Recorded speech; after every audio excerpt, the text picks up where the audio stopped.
Respected Chair, Honorable Vice Chancellor Baldev Sharmaji, my esteemed fellow speakers, and all the cultured souls present in this august house. Let me first clarify, neither am I a scholar nor do I possess scholarship. Why then this audacity on my part? I have a sense of offering anything and everything at the lotus feet of the Supreme Divine Mother, and this sense of surrender is the sole source of my strength and audacity. Before I speak on the literary heritage of India, let me briefly present before you the 5 essays of India's creative self-expression, imagination and intelligence through the lens of Sri Aurobindo. Indian greatness began, says Sri Aurobindo, with a spiritual age when she sought for the truth of existence through an intuitive experience.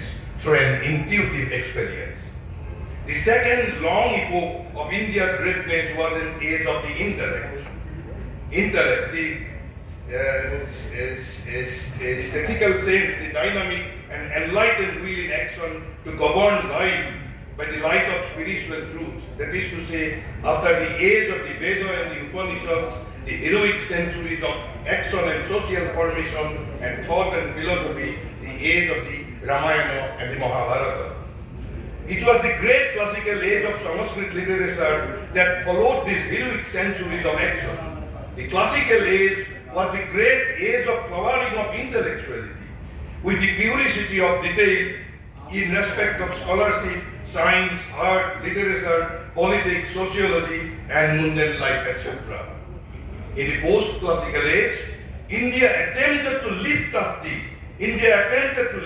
the whole lower life with a view to impress upon it the value of the spirit through the Puranic and the Tantric literature and system. Finally, the latter Vaishnavism, the last flying flower of the Indian spirit, says Sri Aurobindo, ventured to take up the whole aesthetic, emotional and sensuous being, mostly with the help of a unique blend of art, literature and poetry with a view to spiritualize them. Let me now speak on a unique character of Indian literature vis-a-vis its kindred forms of art, architecture, painting and sculpture. Indian architecture, painting, sculpture are intimately one in inspiration with the central themes in Indian philosophy, religion, yoga, etc., says Sri Aurobindo. They are, in fact, a specially intense expression of the significances of the Indian philosophy, religion, yoga, and culture. But this cannot be said of Indian literature. Much of Indian literature can be well appreciated without any deep entry into these things, while only a small part of other arts, whether Hindu or Buddhistic, can be well appreciated like Indian literature. But the question remains as to how the literature of the people is or should be evaluated. The 3 things, according to Sri Aurobindo, are required to be taken into consideration while ascertaining the greatness of a literature of a people. They are, firstly, the greatness and worth of its substance. Secondly, the value of its thought. And thirdly, the beauty of its forms and languages. He has spoken of another kind of literature which avails to bring out as well as raise the soul, life, and ideal mind of a people and age, a culture, even as satisfying the highest condition of the art of speech. In this backdrop, we will now try to understand the different facets of the literary heritage of India in the luminous words of Sri Aurobindo.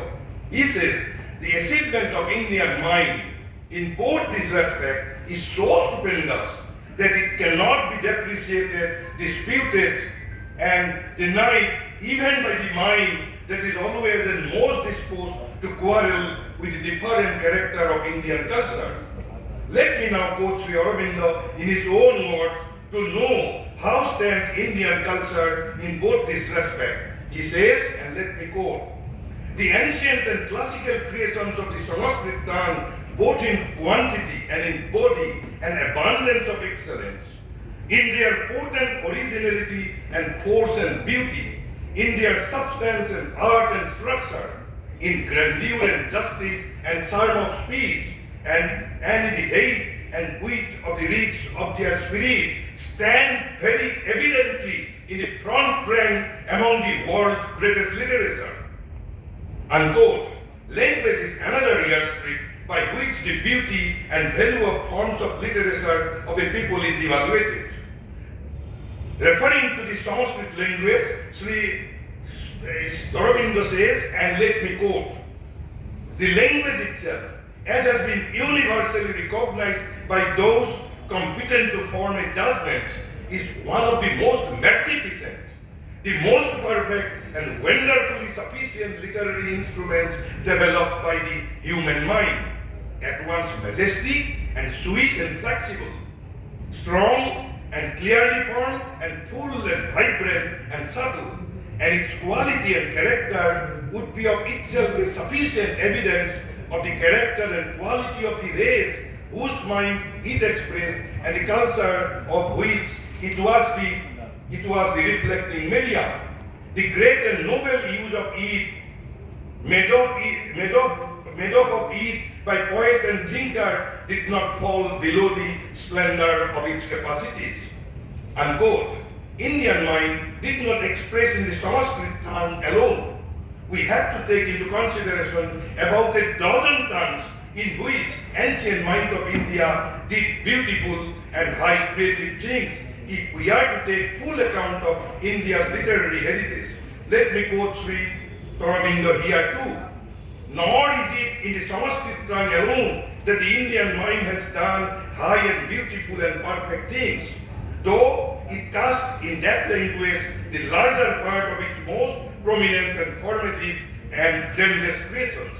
It would be necessary for a complete estimate to take into account as well the Buddhistic literature in Pali and the poetic literature, here opulent, they are more scanty in production of about a dozen Sanskrit and Dravidian tongues." Unquote. If we compare India's literary heritage with that of Europe, we would find that her literary heritage has almost a continental effect. Let us have an estimate of this continental effect in the words of Sri Aurobindo. "The whole has almost a continental effect and does not fall so far short in the quality of its really lasting things and equals in its things of best excellence the work of ancient and medieval and modern Europe." Unquote. Maharishi gives us a brief account of great works and names associated with India's literary heritage. Let me quote him again. "The people and civilization that count among their great works and their great names the Veda and the Upanishads, the mighty structure of the Mahabharata and the Ramayana, Kalidasa and the Bhagavati and Bhartrihari and the Jayadeva, and the other rich creations of classical Indian drama and poetry and romance, the Dhammapada and the Jatakas, the Panchatantras, Tulsidas, Vidyapati and Sandidas and Ramprasad, Ramdas and Tukaram, Tiruvalluvar and Kamban and the songs of Nanak and Kabir and Mirabai and the Southern Jaivism Soins and the Alvars, to name only the best known writers and most characteristic productions, though there is a very large body of other work in the different languages of both the first and the second excellence, must surely be counted among the greatest civilization and the world's most developed and creative peoples." Unquote. According to Sri Aurobindo, the Veda, Upanishads and the Ramayana and the Mahabharata are not only the supreme production of India's intuitive and creative genius, they are indeed masterpieces of India's magnificent literary heritage and unparalleled foundation of all that are creative self-expression. He gives us a beautiful yet concise and complete picture of this aspect of India's India's literary heritage. Let me read out. The early mind of India. The early mind of India is the magnificent youth of the nation. When a fathomless spiritual insight was at work, a subtle intuitive vision and a deep, clear, and greatly outlined intellectual and ethical thinking and heroic action and creation, which founded and traced the plan and made the permanent structure of our unique culture and civilization, is represented by four of the supreme productions of our genius: the Veda, the Upanishads, and the two past epics. And each of them is of a kind, a form, and an intention not easily parallel in any other literature. Unquote. He gives a beautiful description of these four supreme productions as he continues. Let me continue his quote. The two first, that is to say Veda and the Upanishad, the two first are the visible foundations of our spiritual and religious being. The other, a large creative interpretation of our greatest period of life, of the ideas that inform and the ideals that govern it, and the figures in which he saw man and nature and God and the powers of the universe. Unquote. Sri Aurobindo continues, and let me quote again. After that, we have powerful and beautiful developments of the intellect and the life and of ideal, ethical, aesthetic, psychic, emotional, and sensuous, and physical knowledge and idea and vision and experience, of which the epics are the early record and the rest of the literature the continuation. But the foundation remains the same. Let me quote again, let me repeat, but the foundation remains the same throughout. And whatever new and often larger types and significant figures replace the whole or intervene to aid and modify and alter the whole ensemble are in their essential build and character transmutations and extension of the original vision and first spiritual experience and never an unconnected departure. Sri Aurobindo asserts that there is a persistence, a continuity of the Indian mind in its literary creation, in spite of great changes as consistent as that which we find in painting and sculpture. Let me conclude here with a sentence from the writings of the great poet of the epic poem Sahitya. He says and asserts that a mental activity so great and of so fine a quality, commencing more than 3,000 years ago and still not exhausted, is unique and the best and the most undeniable witness to something extraordinarily sound and vital in culture. Unquote, and thank you to all.